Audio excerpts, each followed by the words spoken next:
রমজানের ওই রোজার শেষে এলো খুশির ঈদ। তুই আপনাকে আজ বিলিয়ে দে তোর আসমানি তাগে। রমজানের ওই রোজার শেষে এলো খুশির ঈদ।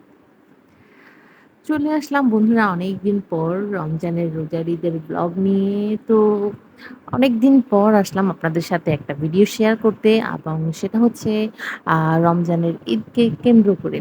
তো আমরা ঈদ উপলক্ষে কেনাকাটা করলাম, যা যা কেনাকাটা করার। ঈদের সময় যেহেতু আমরা ঈদটা বাড়িতে কাটাবো, তাই আমরা ঈদের বাড়িতে যাওয়ার আগেই আমাদের কেনাকাটাগুলো কমপ্লিট করি, এবং তারপর যেদিন আমরা বাড়িতে যাব ২৮ রমজানের দিন আমরা বাস স্ট্যান্ডে চলে যাই, এবং সেখান থেকে টিকিট কেটে সোজা আমরা বাড়িতে চলে যাই।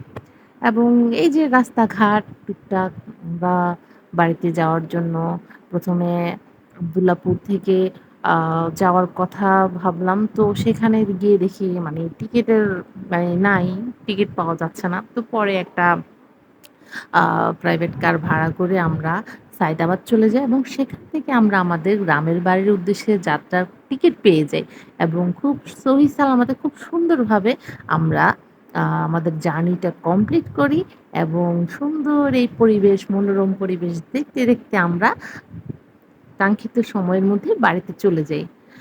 তো এই আরকি, রাস্তাঘাটে খুব একটা জ্যাম পড়েনি। তারপরও বাংলাদেশের রাস্তা বলে কথা, একটু, একটু তো জ্যাম থাকতেই হবে।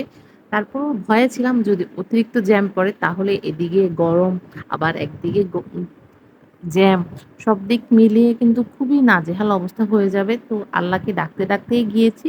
আল্লাহর অশেষ রহমতে খুব একটা জ্যামও পড়েনি। আর যেহেতু এসি গাড়ি ছিল, এ কারণে আমাদেরও খুব একটা সমস্যা হয়নি। তো এই যে যাওয়ার সময় আমরা মা-ছেলে টুকটাক একটু দুষ্টুমি করছিলাম। আর বাহিরের দৃশ্যগুলো দেখতে বেশি ভালো লাগছিল। তো আমার ছেলে তো আবার উইন্ডো সিট ছাড়া বসবেই না। তো বাধ্য হয়ে আমাকে তার উইন্ডো সিটে দিতে হয়, এবং আমাকে তার পাশের সিটে বসতে হয়। কিন্তু আমার উইন্ডো সিট খুবই পছন্দ।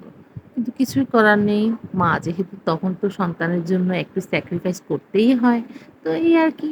তো ছেলেকে উইন্ডো সিটে বসিয়ে আমি তার পাশে বসেই আমি মনোরম দৃশ্যগুলো ধারণ করছিলাম, এবং যখন আমরা মোটামুটি আমাদের এলাকায় পৌঁছাই, মানে দাগনভূঞা যেটাকে বলে, সেখানে আমরা সরাসরি নামি, এবং নামার পরে আমাদের বাড়িতে যাওয়ার জন্য একটা সিএনজি ভাড়া করি, এবং সেই সিএনজিতে করেই আমরা আমাদের বাড়িতে চলে যাই। তো এই যে সিএনজিতে আমরা উঠার পরে রাস্তাঘাটে সবকিছুই মানে একটা রমজানের যে আমেজ, গ্রামের বাড়িতেও মানে কোনো অংশেই কম না। খুব ভালো লাগে রাস্তাঘাটে মানুষের চলাফেরা, মানে সবকিছুতে একটা রমজান, রমজান ফিল চলে আসে। তো এই জিনিসটা আমার কাছে আবার খুব ভালো লাগে। আমি রমজানের মাসে এই জিনিসটা খুব বেশি ফিল করি। আমার কাছে খুবই ভালো লাগে যে রাস্তাঘাটে বের হলে একটা রমজান, রমজান একটা ফিল পাবো। তো এই আরকি। তো এই যে আমরা যাচ্ছিলাম, যাওয়ার পথে আমার হাসব্যান্ডের স্কুল, এই যে সেই ঐতিহাসিক স্কুল যেখানে আমার হাসব্যান্ড, আমার দেবর মানে সবাই পড়াশোনা করেছে। তারপর সেটা পার হয়ে গেলাম। সেটা একটু পার হলেই আমরা আস্তে, আস্তে সামনের দিকে, যত সামনে যাবো তত আমাদের বাড়ির রাস্তার দিকে এগোবো, এবং এই সেই আ কাঙ্ক্ষিত মোড় যেখান দিয়ে আমাদের বাড়ির রাস্তায় ঢোকার জন্য আমরা আ যাত্রা করি। তো এই আরকি। আর দুপাশে ধান ক্ষেতে ধান, আহা! কি যে মনোরম দৃশ্য! আমি কি বলবো? আমি আসলে গ্রামের বাড়ির মানে এই জিনিসটাই, মানে সবুজের এই দাগটা আমাকে খুব টানে। খুবই ভালো লাগে আমার কাছে যখন আমি গ্রামের গাছপালা, ধান মানে এই সবকিছু মিলে আমার কাছে মানে কি যে বলবো? আমার কাছে মানে আসলে বলে বোঝাতে পারব না। হ্যাঁ? তো কি আর করা? আ অবশেষে আমরা আমাদের আ যাত্রা শেষের পথে সবকিছু আস্তে, আস্তে করে যত পার হচ্ছি তত বুকের ভিতরে ধুক, ধুক, ধুক, ধুক করছে। কতক্ষণে বাড়িতে গিয়ে পৌঁছাবো, কতক্ষণে সবার চেহারা দেখবো, কতক্ষণে বাড়ির মধ্যে একটা ঈদ, ঈদ ভাব চলে আসবে। সবকিছু মিলিয়ে মানে মনের ভিতরে খুবই উথাল-পাথাল শুরু হয়ে গেছে অলরেডি। আর আমরা চলে এসেছি প্রায় আমাদের দরজার কাছাকাছি। এই যে আমাদের বাড়ির মসজিদ বামে, আর এই যে মসজিদটার সামনে দিয়ে একটা পুকুর আছে, যেই ঘাটে আ বাড়ির পুরুষরা গোসল করে। তো এটা পার হলেই আমাদের বাড়ি। এই যে আমরা এখন ঢুকে গেলাম। সামনে আগাচ্ছি, আগাচ্ছি 1, 2, 3 আমরা চলে এসেছি। লালালাল এই যে কমপ্লিট আমাদের জার্নিটা। আর এই যে বাড়িতে আসার সাথে, সাথে যেহেতু গরমের দিন গরমে আমার ছেলের অবস্থা দেখতেই পাচ্ছেন কিরকম আম মানে জামাকাপড় তার নিয়ে আসলে এবার কোনো লাভই হয়নি। আমি তার জন্য এত, এত শপিং করেছি কিন্তু সে পুরো বাড়িতে মানে পুরো ছুটিতে সে এভাবেই ছিল। মানে জাস্ট একটা প্যান্ট পরেই ছিল। মানে কি বলবো? শুধুমাত্র ঈদের দিনে তাকে আমি একটু জামাকাপড় পরাতে পেরেছি। আর বাকি সময়টা সে বলতে গেলে বেশিরভাগ এভাবেই খালি গায়ে ছিল। তো যেহেতু গরমের দিন আমার ছেলে আবার গরম সহ্যই করতে পারে না। গরমটা আসলে কেউই সহ্য করতে পারে না। আমার ছেলে না, আমাদেরও অবস্থা খারাপ হয়ে যায় এবং তারপরও আমরা যতটুকু গরম ভেবেছি আসলে ততটা গরমও এবার ছিল না। আর এই যে আমার শাশুড়ি মায়ের গাছ, আমের গাছ, কাঁঠালের গাছ আর এগুলো দেখে আমার তো মানে কি বলবো জিহ্বা দিয়ে লোল পড়া শুরু হয়ে গেছে। কিন্তু কি আর করা ইফতার পর্যন্ত আমাকে ওয়েট করতে হবে।